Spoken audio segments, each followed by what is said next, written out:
নমস্কাৰ, মোৰ YouTube channel আৰু ফেচবুক পেজলৈ আপোনালোক সকলোকে স্বাগতম জনাইছোঁ। কেইদিনমানৰ আগত যে মই এটা ভিডিঅ' দিছিলোঁ ট্ৰেক্টৰ বনোৱা ডাঠ কাগজৰে। আজিও তেনেকৈ এখন গাড়ী বনাম। গাড়ীখন কেনেকৈনো বনালোঁ ভিডিঅ'টো প্ৰথমৰ পৰা শেষলৈকে চাব। আহকচোন আমি ভিডিঅ'টো ষ্টাৰ্ট কৰোঁ। এয়া চাওকচোন গাড়ীখন বনাবলৈ মই কি কি সামগ্ৰী লৈছোঁ। গাড়ীৰ কিছুমান পাৰ্টছ মই আগতীয়াকৈ বনাই থৈছোঁ। এয়া চাওকচোন গাড়ীখনৰ বডিটো বনাবলৈ মই ডাঠ কাগজত কাঠ পেঞ্চিলেদি আঁকি লৈছোঁ, তাৰ পাছত কাটি লৈছোঁ।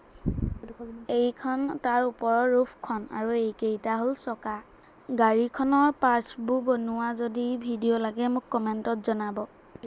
এতিয়া মই পাৰ্টছখিনি গাড়ীখনত আঠাৰ সহায়ত লগাই দিম। ভিডিঅ'টো শেষলৈকে চাব, তেতিয়াহে বুজি পাব। এয়া গাইজ আঠা লগাইছোঁ।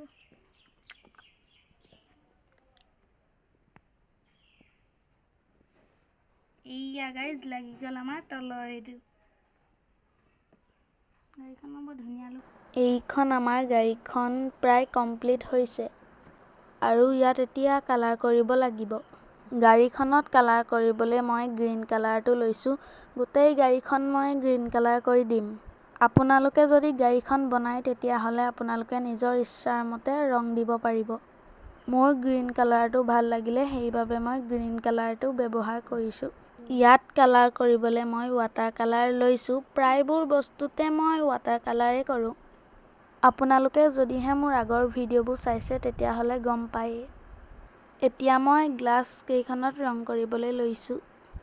ইয়াত মই ব্লেক কালাৰ কৰিছোঁ। আপোনালোকে যি মন যায় কৰিব পাৰিব। একেবাৰে পাৰফেক্ট নহ'ব পাৰে, হ'লেও চেষ্টাটোহে কৰিছোঁ।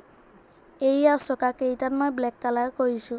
এইয়া আপোনালোকে দেখিবলৈ পাইছে আমাৰ গাড়ীখন কমপ্লিটেই হৈছে, মাত্ৰ চকাকেইটা লগাবলৈহে আছে।